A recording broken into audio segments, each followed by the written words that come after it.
بسم اللہ الرحمن الرحیم الحمد للہ رب العالمین والصلاة والسلام علی سید الانبیاء والمرسلین اما بعد فاعوذ باللہ من الشیطان الرجیم بسم اللہ الرحمن الرحیم۔ رسم الافتاء میں علامہ شامی رحمۃ اللہ تعالی علیہ کی تصنیف کردہ کتاب شرح عقود رسم المفتی کے دروس کا سلسلہ چل رہا ہے، اور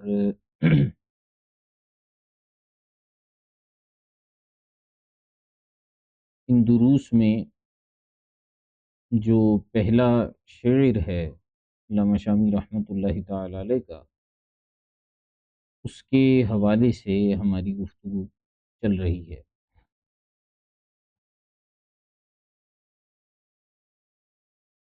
کل جو ہم نے گفتگو کی تھی وہ طبقات فقہا اور اس کے بعد وہ کتابیں جو فقہ حنفی میں غیر محررہ سمجھی جاتی ہیں اور جن پر فتویٰ دینے کے حوالے سے جو ہے وہ فقہا نے ممانعت کی ہے۔ پھر اس میں ایک اور ٹاپک چلا تھا، وہ تھا نقل میں خطا کا سلسلہ، کہ بعض متقدمین نے کچھ مسائل کے اندر نقل تو کی ہے روایات کو، لیکن اس میں ان کا اسلوب اور طریقہ کار یہ رہا ہے کہ اس میں ان سے خطا واقع ہوئی ہے۔ انہی میں سے ایک مسئلہ ہے استئجار علی تلاوت القرآن، ٹھیک ہے۔ استئجار علی تلاوت القرآن کا مسئلہ جس طرح سے میں نے آپ کو بتایا کہ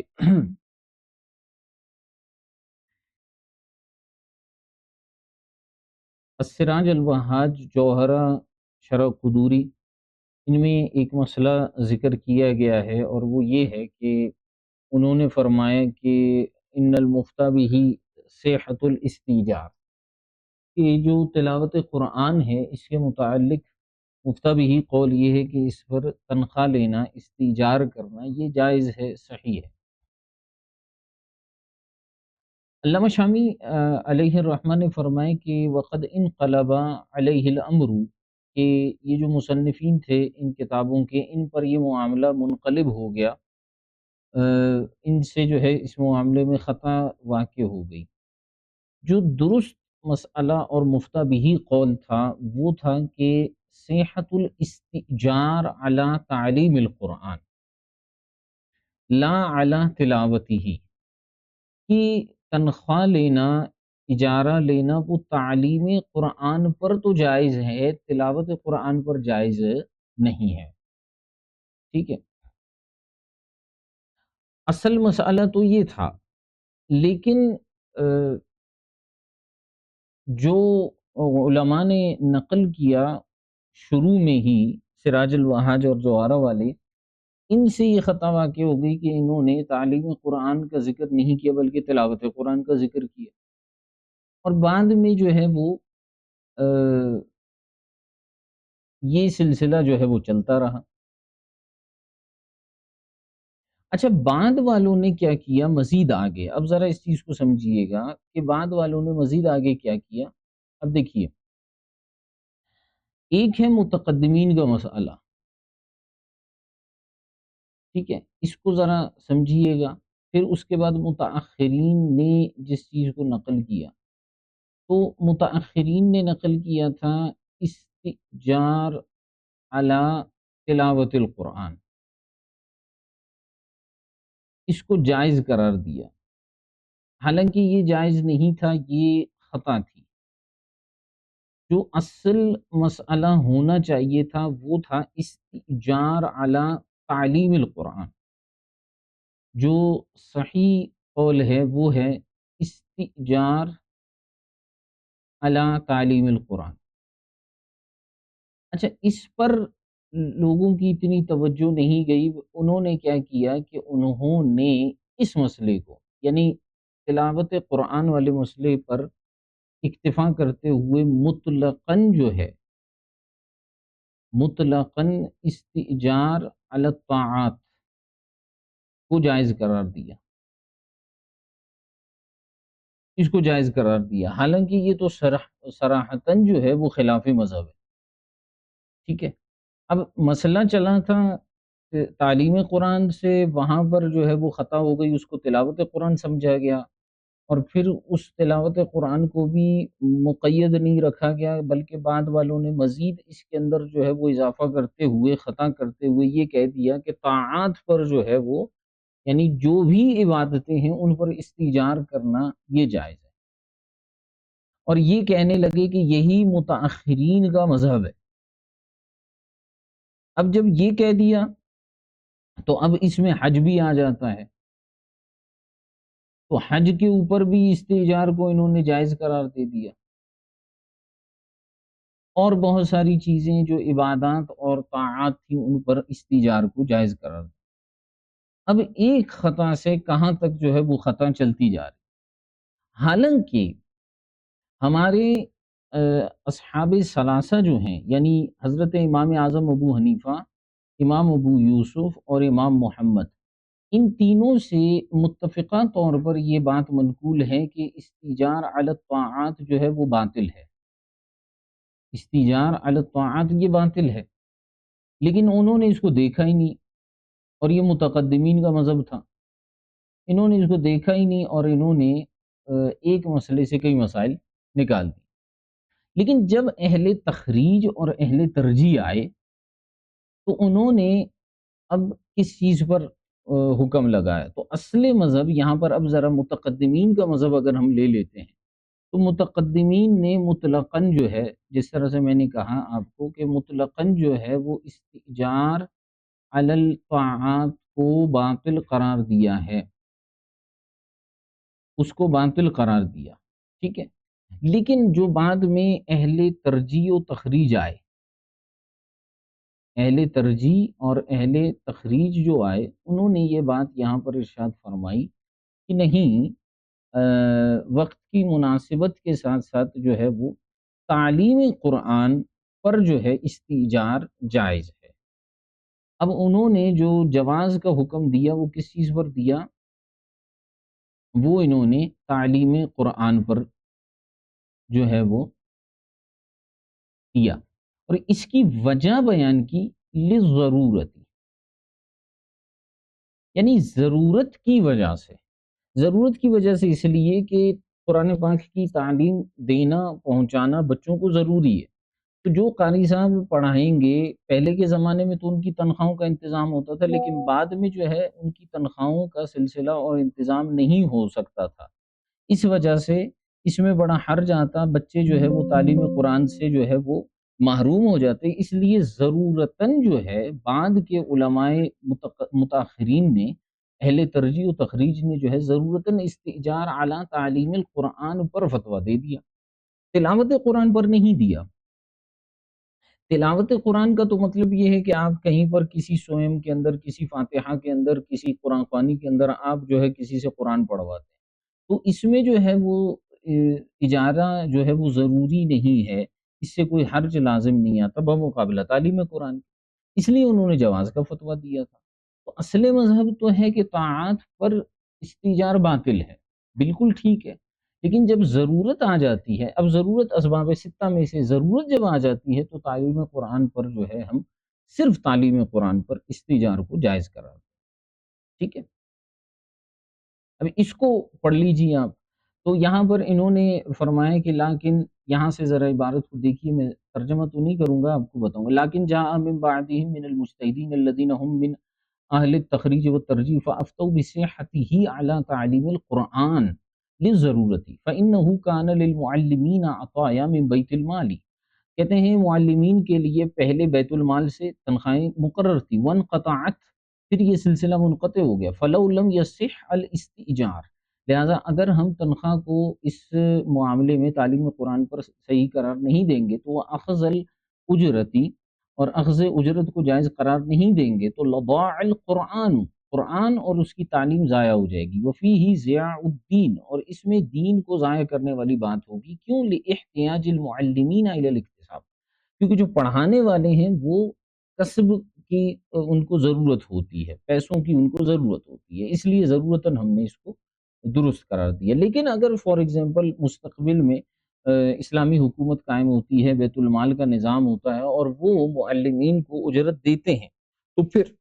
عوام سے اور لوگوں سے اور کمیٹیوں وغیرہ سے استیجار کی ان کو اجازت نہیں ہوگی، ہم اصل مذہب کی طرف لوٹ کر جائیں گے۔ اسی طرح بعض افراد نے جو ہے وہ استیجار علی الاذان والامامت، اس کو بھی اسی کے ساتھ ملا دیا اور فرمائے کہ وہ افتى من بعدهم ایضا من امثالهم بصحته علی الاذان والاقامت، کہ استیجار علی الاذان والامامت بھی جو ہے وہ اسی قبیل سے ہے۔ کیوں؟ اب دیکھیے لأنہما من شعائر الدین، کیونکہ نماز اور جو کیا کہتے ہیں اس کو امامت ہے، یہ دین کی علامات میں سے ہے۔ فصححوا الاستئجار علیہما للضرورۃ ایضا، ضرورت کی بنیاد پر ان کے اوپر بھی اجارہ لینے کو جائز قرار دیا۔ کیوں؟ فہذا مفتى به المتاخرون، یہ وہی ہے جس پر متاخرین نے فتویٰ دیا، ٹھیک ہے۔ حالانکہ اچھا یہ انہوں نے کس طرح سے فتویٰ دیا؟ عن ابی حنیفہ تھا، یہ عن کے ساتھ ذکر کر رہے ہیں کہ عن کا مطلب یہ ہے کہ امام کا مذہب یہی ہے، اس بات کو یاد رکھیے گا۔ عن کا مطلب یہاں پہ یہ ہے کہ مذہب یہی ہے، یعنی امام اعظم بھی اگر اس زمانے میں ہوتے اور اس چیز کو دیکھتے تو آپ جو ہے وہ استیجار کا فتویٰ دیتے تھے۔ حالانکہ امام اعظم نے صراحتاً جو ہے وہ اپنے زمانے میں وہ بات کی ہے کہ طاعات کے اوپر مطلقاً استیجار باطل ہے، لیکن اگر وہ ہمارے زمانے میں ہوتے تو وہ وہی کہتے۔ تو اگر لو کانوا فی عصرہم، اگر وہ متاخرین کے زمانے میں ہوتے امام اعظم اور ان کے شاگرد، لقالوا بذالک، وہ بھی اسی چیز کا فتویٰ دیتے، ورجعوا عن قولہم الاول، اور وہ اپنے قول اول یعنی طاعات پر استئجار سے جو ہے وہ کیا کرتے، رجوع کر لیتے، ٹھیک ہے۔ تو مسئلہ یہ ہے کہ جب کوئی ضرورت یا کوئی حرج یا کوئی ایسی چیز پیش نظر ہوتی ہے تو اس کی وجہ سے مسئلہ بدل جاتا ہے، لیکن اس میں بعض علماء نے نقل کرتے ہوئے ان سے خطا ہو گئی۔ جہاں بات آنی تھی تلاوت قرآن کی، تعلیم قرآن کی، سمجھ میں آتا ہے کہ اگر تعلیم قرآن نہ ہو تو قرآن ضائع ہو جائے گا۔ امامت کی جہاں پر بات آتی ہے، سمجھ میں آتا ہے کہ اگر امام نہ ہو تو نماز پنجگانہ کی جماعت کون کرائے گا۔ ان چیزوں کے پیش نظر تو آپ ان کے اوپر اجارے کے جواز کا حکم دے سکتے ہیں، لیکن تلاوت قرآن ایسی چیز نہیں ہے۔ تلاوت قرآن تو ایسی چیز ہے کہ کوئی شخص آتا ہے اور قرات کرتا ہے تو اب وہ نہ کرے تو اور بہت سارے آپ کو مل جائیں گے جو فی سبیل اللہ قرات کر لیں گے۔ اور اگر بالفرض کوئی بھی جو ہے مفت میں قرات کرنے والا نہ ہو، آپ کے گھر میں قرآن خوانی کرنے والا ہو، تب بھی کوئی مسئلہ نہیں ہوتا، لوگ خود بھی اپنے گھر میں قرآن خوانی کر لیتے ہیں کسی اور کے ذریعے، یعنی یہ چیز مل جائے گی آپ بمقابلہ امامت وغیرہ کے، ٹھیک ہے۔ تو یہ ساری بحث یہاں پر انہوں نے کی ہے، اس کو آپ بالتفصیل جو ہے وہ دیکھ سکتے ہیں۔ اچھا، اسی طرح سے ایک اور مسئلہ ہے، اور وہ مسئلہ ہے مسئلۃ عدم قبول توبۃ الصابی للجناب الرفیع صلی اللہ تعالی علیہ وآلہ وسلم۔ اب یہ علامہ شامی کا موقف ہے، اور جو بھی مسئلہ اس کو ذرا سمجھیے گا، اس میں یہ نہیں ہے کہ ہم اپنا کوئی موقف بیان کریں گے، جو علامہ شامی بات بیان کر رہے ہیں اس کو سمجھیے۔ وہ شخص جس نے نبی کریم صلی اللہ تعالی علیہ وآلہ وسلم کی بارگاہ عالیہ کے اندر گستاخی کی، نبی کریم صلی اللہ علیہ وآلہ وسلم کی توہین کی، تو وہ شخص جو ہے اگر توبہ کر لیتا ہے تو کیا اس کی توبہ جو ہے وہ قابل قبول ہوگی یا نہیں ہوگی؟ اب فتاوی بزازیہ کے اندر عبارت ہے، انہوں نے فرمایا کہ انہو یجب قتلہ عندنا، فرماتے ہیں جس نے حضور کی توہین کی اس کو قتل کرنا ہمارے نزدیک واجب ہے، ولا یقبل توبتہ وان اسلم، اور اس کی توبہ جو ہے وہ قابل قبول نہیں ہوگی اگرچہ وہ اسلام لے آئے۔ اچھا، فتاوی بزازیہ نے اس قول کی جو نسبت کی ہے وہ کی ہے شفا کی طرف، شفا جو ہے امام قاضی عیاض مالکی رحمۃ اللہ تعالی علیہ کی تصنیف کردہ ہے۔ اسی طرح صارم المسلول جو کہ ابن تیمیہ حنبلی کی جو ہے وہ تحریر کردہ ہے۔ اب یہ مسئلہ اصل میں حنابلہ اور مالکیہ کا ہے کہ وہ یہ کہتے ہیں کہ جو گستاخ رسول ہوتا ہے اس کی توبہ قابل قبول نہیں ہوتی، ٹھیک ہے، اور اسے قتل کر دیا جائے گا اور اس کی توبہ قابل قبول نہیں ہوگی اگرچہ اسلام لے آئے۔ اچھا، یہ بات سب سے پہلے فتاوی بزازیہ میں نقل کی گئی احناف کی کتابوں میں، اور اس میں اس کی نسبت کی گئی تھی قاضی ایاز مالکی کی شفا شریف اور ابن تیمیہ کی صارم المسلول کی طرف، ٹھیک ہے۔ اب تیمیہ کو اگر ہم حنبلی مانیں اور قاضی ایاز مالکی جو کہ مالکی ہیں، تو اصل میں تو یہ حنابلہ اور مالکیہ کا موقف تھا، احناف کا موقف یہاں پر تو بیان ہی نہیں ہوا تھا فتاوی بزازیہ میں۔ اچھا، یہ اتنا جو ہے وہ یہ مسئلہ نقل ہوا کہ آج احناف کا مذہب بھی اسی کو ہی سمجھا جاتا ہے کہ احناف یہ کہتے ہیں کہ جی نبی کریم صلی اللہ علیہ وسلم کی توہین کرنے والے کی توبہ قابل قبول نہیں۔ اچھا، دو باتیں ہیں، ایک ہے جو توہین کرنے والا ہے، ایک ہے اس کا قتل کرنا، اور دوسرا آتا ہے اس کی توبہ کا قبول کرنا۔ تو قتل کرنے پر تو ہم یہ کہتے ہیں کہ ٹھیک ہے اس کو قتل کر دیا جائے، لیکن اس کی توبہ قابل قبول ہوگی یا نہیں ہوگی؟ تو اس بارے میں جو ہے وہ احناف کا اصل مذہب یہ ہے کہ اس کی توبہ قابل قبول ہے، ٹھیک ہے، اور اس کا قتل جو ہے یہ سیاست مدنیہ کے لیے ہوتا ہے، ٹھیک ہے۔ امام ابن حمام نے بھی یہی بات کر دی، یعنی اس کی توبہ قابل قبول نہیں ہے۔ صاحب درر والغرر نے بھی یہی بات کی، حالانکہ یہ شواف حنابلہ اور مالکیہ کا مذہب ہے، اور مالکیہ میں بھی دو روایتیں ہیں، ان میں سے ایک کے مطابق جو ہے اس کی توبہ قبول نہیں ہوگی، ٹھیک ہے۔ مالکیہ میں ایک مذہب یہ کہ توبہ قابل قبول ہوگی، ٹھیک ہے، بات آ رہی سمجھ میں؟ حالانکہ ہماری جو دیگر کتابیں ہیں فقہائے احناف کی، اصل مذہب یہ ہے کہ اس کی توبہ قابل قبول ہوگی۔ علامہ شامی رحمۃ اللہ تعالی علیہ ارشاد فرماتے ہیں کہ ہم نے اپنی کتاب تنبیہ الولات والحکام علی احکام شاتم خیر الانام او احد اصحابہ الکرام علیہ وعلیہم الصلاۃ والسلام، یہ جو ہماری کتاب ہے اس کے اندر ہم نے اس کو مکمل طور پر اس مسئلے کو تفصیل سے بیان کیا ہے۔ تو اگر آپ نے یہ مسئلہ پڑھنا ہے تو وہاں پر پڑھیں، لیکن یہاں پر یہ سمپل سی ایک بات ہے کہ یہاں پر بھی خطا واقع ہوئی ہے اس مسئلے کو نقل کرنے میں۔ اچھا، اسی طرح ایک اور مسئلہ ہے، رہن کا ایک مسئلہ ہے کہ اگر کوئی شخص جو ہے وہ رہن کے ہلاک ہونے کا دعویٰ کرتا ہے تو کیا رہن کا ضمان ہوگا یا نہیں ہوگا؟ تو درر میں اور شرح المجمع میں جو ابن ملک کی ہے اس میں یہ بات مذکور ہے کہ اگر کوئی شخص جو ہے وہ ہلاکت کا دعویٰ کرتا ہے کہ رہن کا مال جو ہے وہ ہلاک ہو گیا اور اس کے پاس کوئی دلیل نہیں ہے تو اس کو ضمان دیا جائے گا۔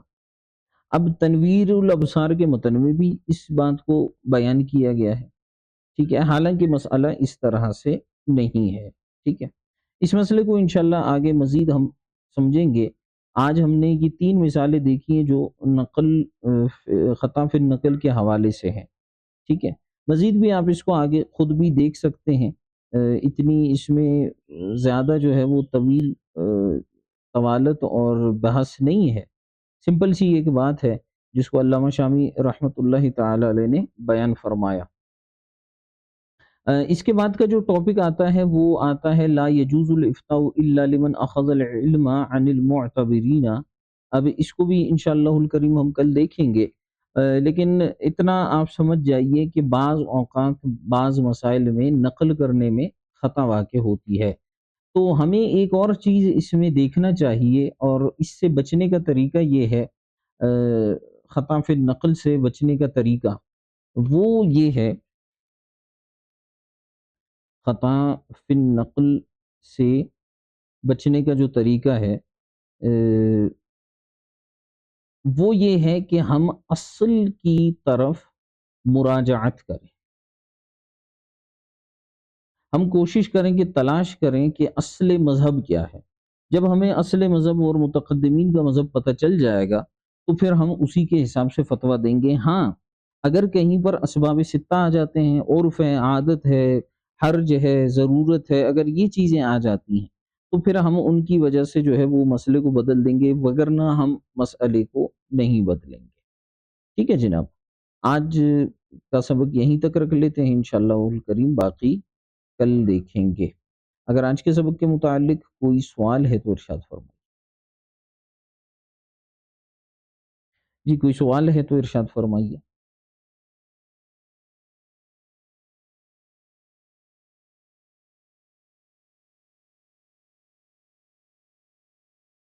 کوئی سوال ہے کسی کا؟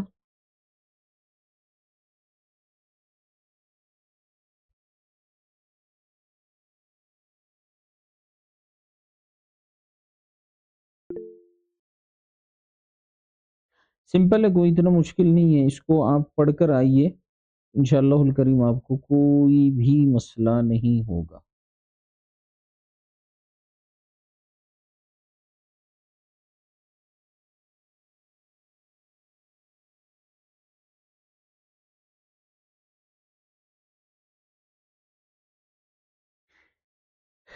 ابن تیمیہ کے عقائد میں گڑبڑ تھی، لیکن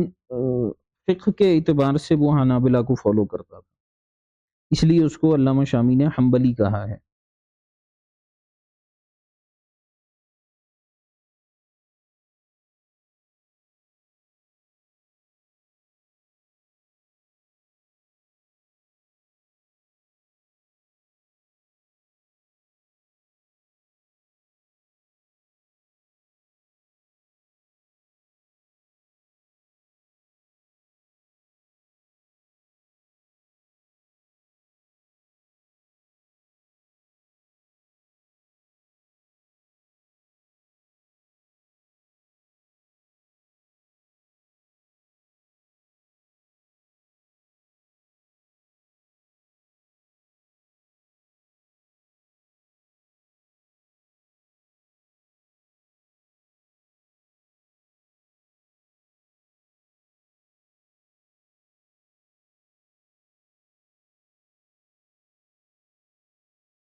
اسباب ستہ جو ہیں وہ یہ سن لیں، ان کے نام: ضرورت ہے، ازالہ فساد ہے، دفع حرج ہے، عرف ہے، تعامل ہے، دینی ضرورت اور مصلحت کی تحصیل ہے، اور اس کے ساتھ ساتھ جو ہے وہ ایک اور کو بھی ایڈ کیا جاتا ہے، عموم بلوا۔ اس پر آپ کو کتابیں مل جائیں گی، ایک بڑی جو ہے وہ زبردست کتاب ہے مفتی عالم مصطفیٰ مصباحی صاحب کی، اسباب ستہ اور عموم بلوا کی توضیح و تنقیح۔ اس کو آپ پڑھیں گے تو انشاءاللہ آپ کو کافی چیزیں اس میں سمجھنے کو ملیں گی۔ اچھا سوال ہے جی، اگر توہین رسالت کے مرتکب کی توبہ قابل قبول ہے تو اس کے قتل پر اتنا زور کیوں دیا جاتا ہے؟ اچھا، واہ بھائی واہ، واہ بھائی واہ، اس کے قتل پر زور کیوں دیا جاتا ہے؟ دیکھیں بات اصل میں یہ ہے کہ ایک ہوتی ہے کسی شخص کی توبہ اور اس کا جو اپنا مسئلہ ہوتا ہے، اپنا جو اس کا معاملہ ہوتا ہے، ایک ہم اس کو اس جہت سے دیکھتے ہیں، ایک ہم اس کو دیکھتے ہیں کہ سلطنت اسلامیہ کے اندر وہ شخص جو ہے وہ کس قدر فائدہ مند یا جو ہے نقصان دہ ثابت ہو سکتا ہے۔ اب اس میں بہت سارے مسائل ہیں۔ احناف میں بھی ایک جماعت ہے جو اس بات کی طرف گئے ہیں کہ امام محمد رحمۃ اللہ تعالی علیہ کا موقف یہی ہے کہ اس کو قتل کر دیا جائے گا، یعنی قتل کے اوپر تو فقہائے احناف کا اتفاق ہے، یوں سمجھیے ایک حیثیت سے۔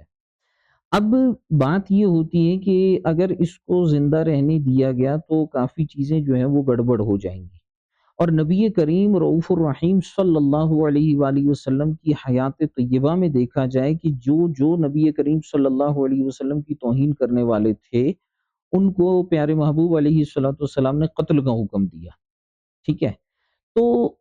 احناف کہتے ہیں کہ یہ خالصتاً نبی کریم صلی اللہ علیہ وسلم کا حق ہے، اور حقوق العباد میں حضور کا حق ہے۔ تو حقوق العباد کا قاعدہ قانون یہ ہے کہ حق العبد کو وہی معاف کر سکتا ہے جو صاحب حق ہو۔ تو جو حضور کی توہین کرے گا تو اس نے گویا حضور کے حق کو ضائع کیا ہے، تو حضور ہی معاف کریں گے تو معافی ملے گی۔ تو اب ہمارے لیے اس میں یہ ہے کہ ہم اس کو قتل کر دیں گے۔ رہی اس کے توبہ کی بات، تو توبہ اگر جس طرح سے عام چیزوں کے حوالے سے ہم دیکھتے ہیں کہ توبہ کو اگر دیکھا جائے تو وہ جو ہے وہ کیا کہتے ہیں اس کو، اگر کوئی شخص دنیا میں رہتے ہوئے کفر کرتا ہے، شرک کرتا ہے، تب بھی اس کی جو ہے توبہ قبول کی جاتی ہے۔ تو اس لیے انہوں نے کہا ہم توبہ کا حکم تو دے دیں گے قبول کرنے کا، لیکن جو ہے اس معاملے میں ہم اس کو زندہ نہیں چھوڑیں گے۔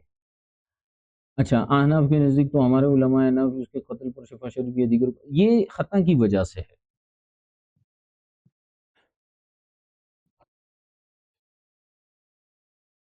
یہ رمضان صاحب یہ جو ہے وہ خطا کی وجہ سے ہے کہ نقل میں خطا کی گئی ہے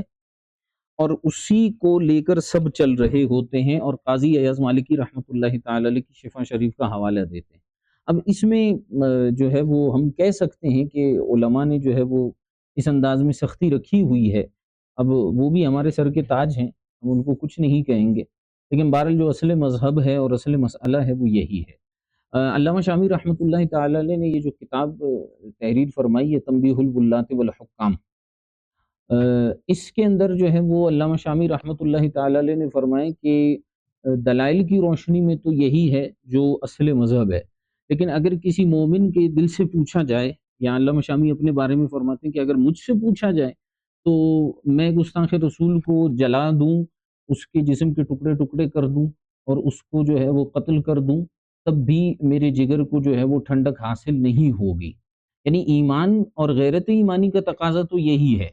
کہ اس کے ساتھ جتنا بدتر سلوک کیا جا سکتا ہے کیا جائے، لیکن جو دلائل ہیں وہ جو ہے اپنی جگہ پر بہرحال مسلم ہے۔ اچھا،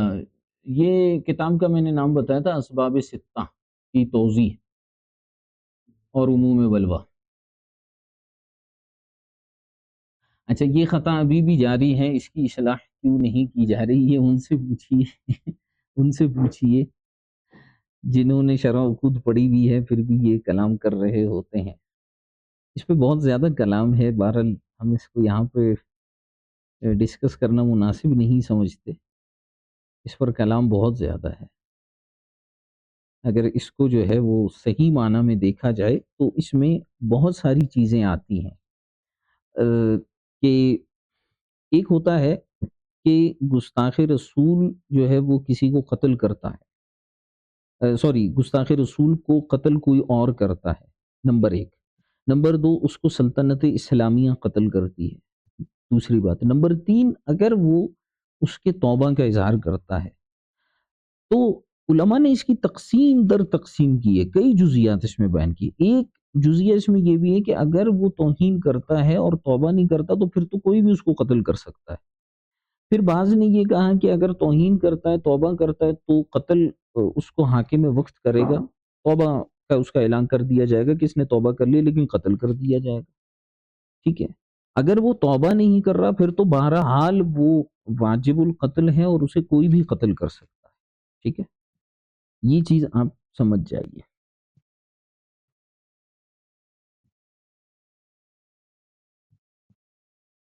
ٹھیک ہے جناب۔ چلے مزید بھی اس کو دیکھ لیجئے گا،